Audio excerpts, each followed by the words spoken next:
വാർത്ത ഇനി പരിശോധിക്കുന്നത് കാസർഗോഡ് പടന്നക്കാട്ട് 10 വയസ്സുകാരിയെ തട്ടിക്കൊണ്ടുപോയി പീഡിപ്പിച്ച കേസാണ്. ആ കേസിലെ പ്രതിയെ കഴിഞ്ഞ ദിവസം ആന്ധ്രയിൽ നിന്നും പോലീസ് പിടികൂടിയിരുന്നു. കേസിലെ പ്രതിയുമായി പോലീസ് തെളിവെടുപ്പ് നടത്തുകയാണ്. പ്രദേശത്ത് നാട്ടുകാർ തടിച്ചുകൂടിയതിനെ തുടർന്ന് സംഘർഷാവസ്ഥ നിലനിൽക്കുന്നുണ്ട്.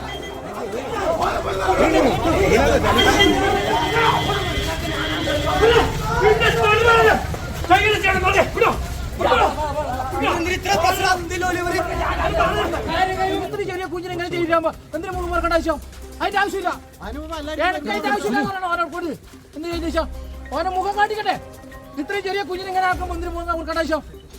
മുഖം മറക്കേണ്ട ആവശ്യം നാട്ടുകാർക്ക് കാണണം. നാളെ ഇപ്പൊ ചെയ്യില്ലാന്ന് ഉറപ്പില്ലേ? എത്ര കേസിലെ പ്രതി നിങ്ങൾക്കറിയില്ലേ? നമുക്കറിയാനാ. അതുകൊണ്ട് തന്നെ പറയാം.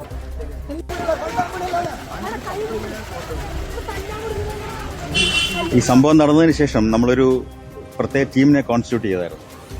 അതിൽ ടീം മെമ്പേഴ്സിന് വിവിധ റോൾസ് കൊടുത്തു. അത് പല രീതിയിലുള്ള അന്വേഷണം നടത്തിക്കൊണ്ടിരിക്കുകയായിരുന്നു. ഞങ്ങൾക്ക് നേരിട്ട് ഒരു ചാലഞ്ച് എന്ന് പറഞ്ഞാൽ ഈ പ്രതി മൊബൈൽ ഫോൺ ഉപയോഗിക്കുന്ന ആളല്ല. പക്ഷേ ഈ പ്രതി പോകാൻ സാധ്യതയുള്ള സ്ഥലങ്ങളെക്കുറിച്ച് നമ്മളൊരു പഠനം നടത്തി. അവിടെയൊക്കെ നമ്മൾ പോലീസിനെ അന്വേഷിപ്പിച്ചു. ഇടയ്ക്ക് വെച്ച് 1-2 നമ്മൾ സംശയിക്കുന്ന ആളുകൾക്ക് 2-3 കോൾസ് കിട്ടി. അത് പക്ഷേ പ്രതിയുടെ ആണോ എന്നുള്ള അറിയത്തില്ലായിരുന്നു. എന്നാൽ പോലും അതിൻ്റെ ലൊക്കേഷൻ എടുത്ത് ആ സ്ഥലത്തേക്കൊക്കെ നമ്മൾ പോലീസ് പാർട്ടിയെ വിട്ടു. അങ്ങനെ 2-3 ദിവസങ്ങളായിട്ട് മോണിറ്റർ ചെയ്തതിൻ്റെ ഫലമായിട്ടാണ് പ്രതിയിലേക്ക് എത്താൻ കഴിഞ്ഞത്. അത് ആന്ധ്രാപ്രദേശിലുള്ള അഡോണി എന്ന സ്ഥലത്ത് നിന്നാണ് പ്രതിയെ നമുക്ക് കിട്ടുന്നത്.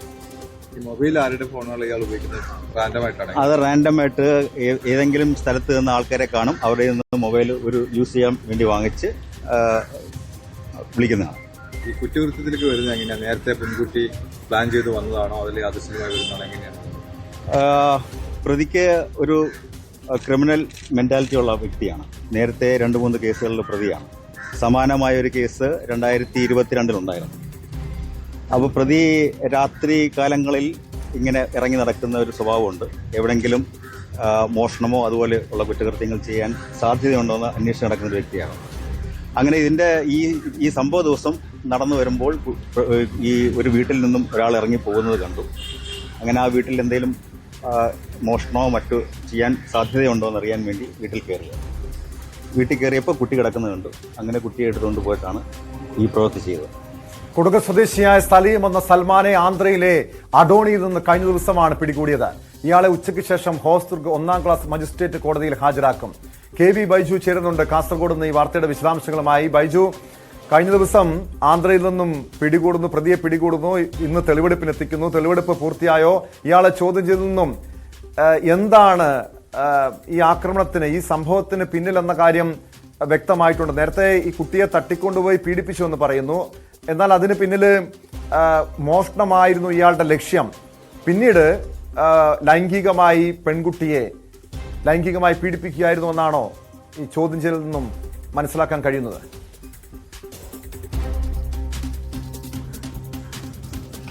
ടോമേ, തീർച്ചയായും നമ്മൾ തുടക്കത്തിൽ കാണിച്ചതാണ് ഈ തെളിവെടുപ്പിനെത്തിയപ്പോഴുള്ള ദൃശ്യങ്ങൾ.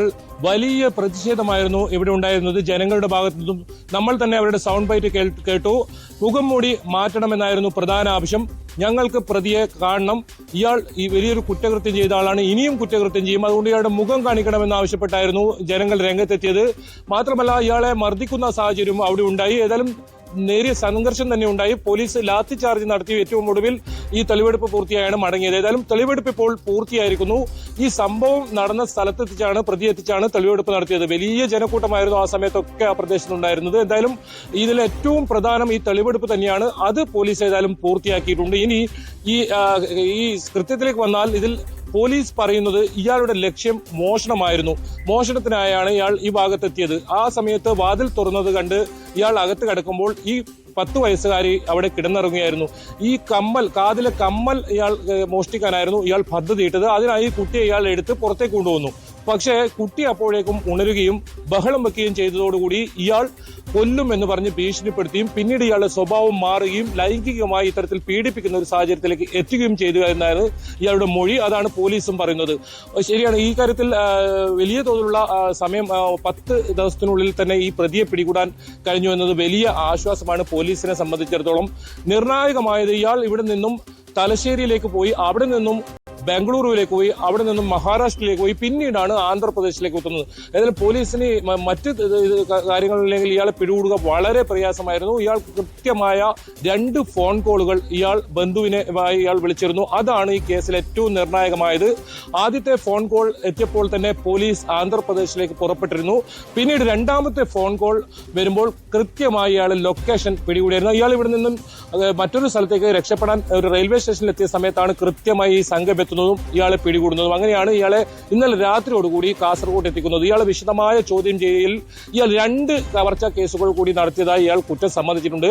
അത് ഈ സംഭവം നടക്കുന്നതിന് 3 ദിവസം മുൻപാണ് പടന്നക്കാട് കുറുന്തൂർ എന്ന് പറയുന്ന ഒരു സ്ഥലത്ത് ഒരു വീട്ടിൽ അതിക്രമിച്ച് കയറി ഒരു സ്ത്രീയുടെ മാല ഇത്തരത്തിൽ തട്ടിപ്പറിച്ചു. അതും സമാനമായ രീതിയിൽ ആയിരുന്നു സംഭവം. വീടിനകത്ത് കയറി മാല തട്ടിപ്പറിച്ച് പുറകുവശത്തെ വാതിലൂടെ ഇയാൾ രക്ഷപ്പെടുകയായിരുന്നു.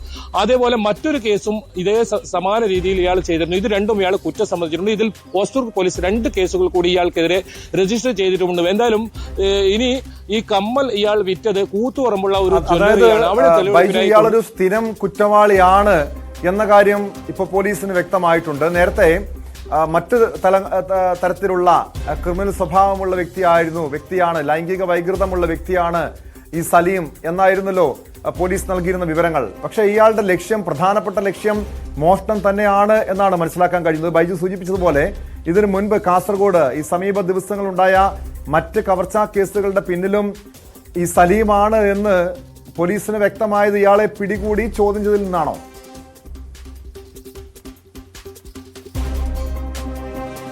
തീർച്ചയായും അതാണ് ജില്ലാ പോലീസ് മേധാവിയും വ്യക്തമാക്കിയത്. ഇയാളെ പിടികൂടി ചോദ്യം ചെയ്യലിനിടെയാണ് ഇയാൾ ഇത് സമ്മതിച്ചത്. ഈ സംഭവം നടക്കുന്നതിന് തൊട്ട് മുൻപത്തെ ദിവസം ഇത്തരത്തിൽ കവർച്ച ഉണ്ടായിരുന്നു എന്ന കാര്യത്തിൽ ആ കേസ് ഇതിൽ രജിസ്റ്റർ ചെയ്തിട്ടുമുണ്ട്. എന്തായാലും ഇതിൽ ഏറ്റവും പ്രധാനം ഇയാൾ ഒരു സ്ഥിരം കുറ്റവാളിയാണ്. ഇത്തരത്തിൽ വീട്ടിൽ നിന്നും മീൻ പിടിക്കാൻ പോകുന്നെന്ന് പറഞ്ഞാണ് രാത്രി കാലങ്ങളിൽ ഇയാൾ പുറത്തു പോകാറുള്ളത്. പക്ഷേ ആ സമയങ്ങളിലെല്ലാം ഓരോ വീടുകൾ നിരീക്ഷിച്ച് അവിടെ കവർച്ച നടത്താൻ ഇയാൾ പദ്ധതിയിടുകയായിരുന്നു. ഇടയിൽ തന്നെ ഇത്തരത്തിൽ പെൺകുട്ടിയോട് ഇത്തരത്തിൽ ലൈംഗികമായിട്ട് ഇതാക്കുന്നു. നേരത്തെ ഇയാൾക്ക് സമാനമായ ഒരു കേസ് മേൽപ്പറമ്പ് പോലീസ് സ്റ്റേഷനിൽ ഉണ്ടായിരുന്നു. അതിൽ ഇയാൾ 3 മാസം ജയിലിൽ കിടന്നതാണ്. അതായത് 10ാം തരത്തിൽ പഠിക്കുന്ന വിദ്യാർത്ഥിനിയെ ആദൂറുള്ള ഒരു വനത്തിൽ സ്കൂട്ടറിൽ കൊണ്ടുപോയി സ്കൂളിൽ കൊണ്ടാക്കാമെന്ന് പറഞ്ഞ് വീട്ടുകാർക്കൊപ്പം ഇയാൾക്കൊപ്പം അയച്ച ഈ ആദൂർ വനത്തിലേക്ക് കൊണ്ടുപോയി ഈ തരത്തിൽ പീഡിപ്പിച്ച ഒരു കേസാണ്. ഇയാൾ സ്ഥിരം കുറ്റവാളിയാണ്. ഇയാൾക്ക് ഈ കുറ്റവാസന ഉണ്ടെന്ന് തന്നെയാണ് പോലീസ് പറയുന്നത്. പക്ഷേ പല സമയങ്ങളിൽ ഇയാൾ ഈ സ്വഭാവക്കാരനാണെന്ന് ഇവിടുത്തെ ആൾക്കാർക്ക് മനസ്സിലാക്കാതെ പോയി. കാരണം ഇയാൾ കുടക് സ്വദേശിയാണ്. ഇയാൾ ഇവിടെ ഈ നമ്മുടെ പടന്നക്കാട് എന്ന് പറയുന്ന സ്ഥലത്ത്, കാഞ്ഞങ്ങാടിന്റെ അടുത്ത് പടന്നക്കാട് എന്ന സ്ഥലത്ത് വിവാഹം കഴിഞ്ഞതിന് ശേഷം എത്തിയാണ്. അതുകൊണ്ട് കൂടുതൽ ആൾക്കാർക്ക് ഇയാളെ ബാക്ക്ഗ്രൗണ്ട് അറിയുന്നുണ്ടായിരുന്നില്ല. എവിടെയും പിടിക്കപ്പെടുകയും ചെയ്തിരുന്നില്ല. ആദ്യം തന്നെ CCTV ദൃശ്യങ്ങൾ പുറത്തുവിട്ടപ്പോൾ തന്നെ ഇയാളുടെ മുഖമൊന്നും വ്യക്തമായിരുന്നില്ല. പക്ഷേ വീട്ടുകാർ ഈ കാര്യത്തിൽ വലിയ തോതിൽ സഹകരിച്ചു. ഇയാളുടെ പോലീസ് പറയുന്ന മറ്റൊരു കാര്യം, ഇയാളുടെ ഉമ്മ തന്നെ ഇയാളെ പിടികൂടാൻ ഒരു ആടിനെ നേർച്ചയിടുന്നു. അത്തരത്തിൽ ഇയാൾ പിടികൂടണം എന്ന് ആഗ്രഹിച്ച് അത്രയും സഹകരിച്ചു ഇവരുടെ കുടുംബങ്ങൾ. ഈ ഫോൺ കോൾ വന്നപ്പോൾ അപ്പോൾ തന്നെ പോലീസിനെ വിവരം അറിയിച്ചു ഇങ്ങനെ വിളിച്ചിട്ടുണ്ടെന്ന കാര്യം. ഇതെല്ലാം അനുകൂലമായതുകൊണ്ടാണ് നമുക്കറിയാം 10 ദിവസമായി സ്പോട്ട് ലൈവ് ഈ വാർത്ത ചർച്ച ചെയ്തുകൊണ്ടിരിക്കുകയാണ്. ഇതിൽ ഓരോ ഘട്ടങ്ങളും കൃത്യമായി ഈ പ്രേക്ഷകരിലേക്ക് നമ്മൾ എത്തിച്ചുകൊണ്ടേയിരുന്നു. അത് ജില്ലാ പോലീസ് മേധാവിയും അല്പസമയം മുമ്പ് നടന്ന വാർത്താ സമ്മേളനത്തിൽ പ്രശംസിക്കുന്നുണ്ടായിരുന്നു. കാരണം മാധ്യമങ്ങൾ ബൈജു തന്നെ പുറത്തുവിട്ട, നമ്മൾ ന്യൂസ് 18 പുറത്തുവിട്ട ആ CCTV ദൃശ്യങ്ങളാണ് പ്രതിയിലേക്ക് എത്താൻ പോലീസിന് ഏറെ സഹായകരമായത്. ആ ദൃശ്യങ്ങൾ കണ്ട് തിരിച്ചറിഞ്ഞ് പിന്നീട് പ്രതിയുടെ തന്നെ ഭാര്യ പോലീസിനെ വിവരം അറിയിക്കുകയായിരുന്നു. ഭാര്യയോടും മക്കളോടും ഇയാൾ സമാനമായ രീതിയിൽ പലപ്പോഴും ക്രൂരമായി അവരെ വേട്ടയാടിയിരുന്നു, പീഡിപ്പിച്ചിരുന്നു എന്ന വിവരങ്ങൾ പുറത്തു വരുന്നുണ്ട്. ഉമ്മ തന്നെ ഇയാൾ പിടികൂടണമെന്ന് ഉമ്മ തന്നെ ആവശ്യപ്പെടുന്നുണ്ട്. അതായത് കുടുംബാംഗങ്ങൾക്ക് പോലും, സ്വന്തം നാട്ടിൽ മാത്രമല്ല കുടുംബത്തിന് പോലും വലിയ രീതിയിൽ ഒരു തലവേദന സൃഷ്ടിച്ചിരുന്ന വ്യക്തിയായിരുന്നു ഇയാളെന്ന് തന്നെയാണല്ലേ മനസ്സിലാക്കേണ്ടത്?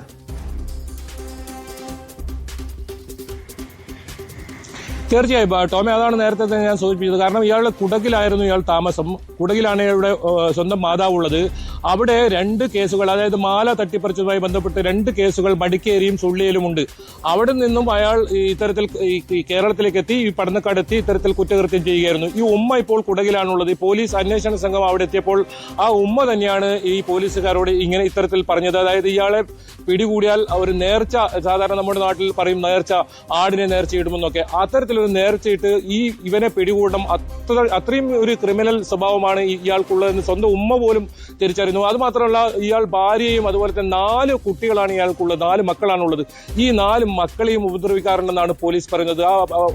അതുകൊണ്ട് തന്നെയാണ് ഈ ഭാര്യ ഇയാളുടെ കൃത്യമായ ഈ CCTV ദൃശ്യം കണ്ട് തിരിച്ചറിഞ്ഞ് പോലീസിൽ അങ്ങോട്ട് വിളിച്ച് ഇത് സംശയമുണ്ട്, എന്റെ ഭർത്താവാണെന്ന് ഈ ഭാര്യ പറയുന്ന ഒരു സാഹചര്യം ഉണ്ടായത്. അത് തന്നെയാണ് ഇതിൽ ഏറ്റവും പ്രധാനപ്പെട്ട വഴിത്തിരിവായത്. അതിനുശേഷം ഈ പ്രതി ഇവിടുന്ന് നാട് വിട്ടതിന് ശേഷം ഇത്തരത്തിൽ ഇയാളുടെ ഫോൺ വിളി, അതായത് ഇയാൾ സ്വന്തമായി ഫോൺ ഉപയോഗിക്കാറില്ല, അത്തരത്തിലുള്ള ഒരു കുറ്റവാളിയാണ്.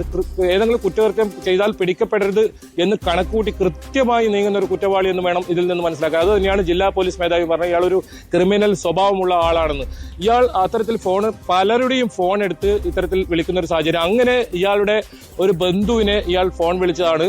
ആ ഫോൺ വിളിയാണ് നിർണായകമായത്. 2 കാര്യമാണ് ഏറ്റവും നിർണായകമായത്. ഒന്ന് CCTV ദൃശ്യം നമ്മൾ പുറത്തുവിട്ടത്, രണ്ടാമത് ഇയാളുടെ ഫോൺ വിളി. ആ ഫോൺ വിളി കേന്ദ്രീകരിച്ച് നടത്തിയ അന്വേഷണം. രണ്ടാമത് 2 തവണയാണ് ഇയാൾ ഫോൺ വിളിച്ചത്. അതിൽ കൃത്യമായ ലൊക്കേഷൻ ലഭിച്ചു.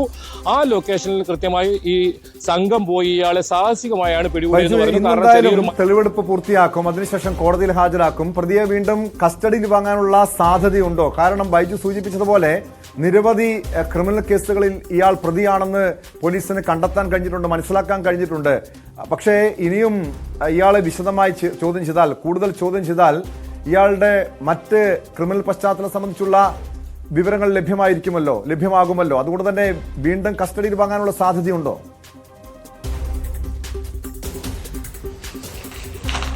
തീർച്ചയായും ഇയാളെ കസ്റ്റഡിയിൽ വാങ്ങുമെന്ന് തന്നെയാണ് അന്വേഷണ ഉദ്യോഗസ്ഥർ വ്യക്തമാക്കിയിരിക്കുന്നത്. ഇയാളെ കസ്റ്റഡിയിൽ ആവശ്യപ്പെട്ട് കോടതിയിൽ അപേക്ഷ നൽകും. വൈകിട്ടോടുകൂടി മാത്രമേ ഹോസ്ദുർഗ് 1ാം ക്ലാസ് മജിസ്ട്രേറ്റ് കോടതിയിൽ ഇയാളെ ഹാജരാക്കും.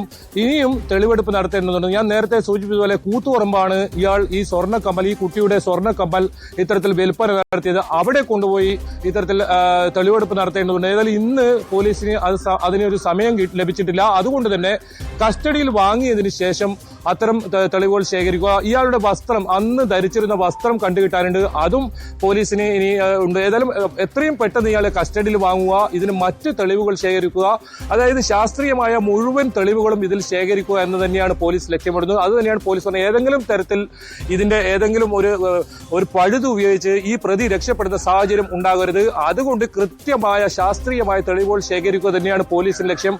ഈ പെൺകുട്ടി ആദ്യം പറഞ്ഞ സ്ഥലത്തായിരുന്നില്ല ഇന്ന് ഈ സംഭവം നടന്ന സ്ഥലം, ഇതിൽ നിന്നും മാറിയായിരുന്നു. ഈ പ്രതി കൃത്യമായി ഈ സ്ഥലം കാണിക്കുന്നുണ്ടായിരുന്നു. ഒരു 600 മീറ്റർ മാറി മറ്റൊരു വയൽ പ്രദേശത്തായിരുന്നു ഈ കുട്ടിയെ ലൈംഗികമായി പീഡിപ്പിച്ചത്. ആ സ്ഥലത്ത് കൃത്യമായി ഇന്ന് പോലീസ് കൊണ്ടുപോയി ആ കാര്യങ്ങളൊക്കെ പൂർത്തിയായി. പക്ഷേ ഈ കമ്മൽ ഉൾപ്പെടെയുള്ള സാധനങ്ങൾ കണ്ടെത്തേണ്ടതുണ്ട്. അതിന് ഇനി വരും ദിവസങ്ങളിൽ കസ്റ്റഡിയിൽ വാങ്ങി മാത്രമേ പോലീസിന് ഈ സംബന്ധിച്ച് തെളിവെടുപ്പ് നടത്താനാവും. ഇയാൾ മറ്റ് കവർച്ച, ഏതെങ്കിലും ഈ 2 കവർച്ച കേസുകളല്ലാതെ കൂടുതൽ ഏതെങ്കിലും കേസുകളിൽ ഇയാൾ ഉൾപ്പെട്ടിട്ടുണ്ടോ എന്ന് അറിയേണ്ടതുണ്ട്. കാരണം നമുക്കറിയാം, ആന്ധ്രാപ്രദേശിൽ നിന്ന് പ്രതിയെ എത്തിച്ച് വളരെ ചുരുക്കം സമയം മാത്രമേ പോലീസിന് ലഭിച്ചിട്ടുള്ളൂ. അത് ആ സമയത്തിനുള്ളിൽ തന്നെ പൂർത്തിയാക്കി പെട്ടെന്ന് തന്നെ മജിസ്ട്രേറ്റിന് മുന്നിൽ ഹാജരാക്കി ഇത്തരത്തിൽ കസ്റ്റഡിയിൽ വാങ്ങുക എന്ന് തന്നെയാണ് പോലീസ് ലക്ഷ്യമിടുന്നത്. അതിന് ഇന്ന് അപേക്ഷ സമർപ്പിക്കുമെന്നും പോലീസ് വ്യക്തമാക്കിയിട്ടുണ്ട്. ഏതായാലും ജില്ലാ പോലീസ് മേധാവി ഉൾപ്പെടെയുള്ളവർ ഇപ്പോൾ കാഞ്ഞങ്ങാടുണ്ട്. ഇനിയിപ്പോൾ 4 മണിയോടുകൂടിയാണ് മജിസ്ട്രേറ്റിന് മുന്നിൽ ഹാജരാക്കുന്നത്. അപ്പോൾ തന്നെ കസ്റ്റഡി അപേക്ഷ നൽകും. നാളെയോ മറ്റന്നാളോ ഇയാളെ കസ്റ്റഡിയിൽ വിട്ടുകിട്ടുമെന്ന ഒരു പ്രതീക്ഷയിലാണ് അന്വേഷണ സംഘം ഉള്ളത്. ടോം,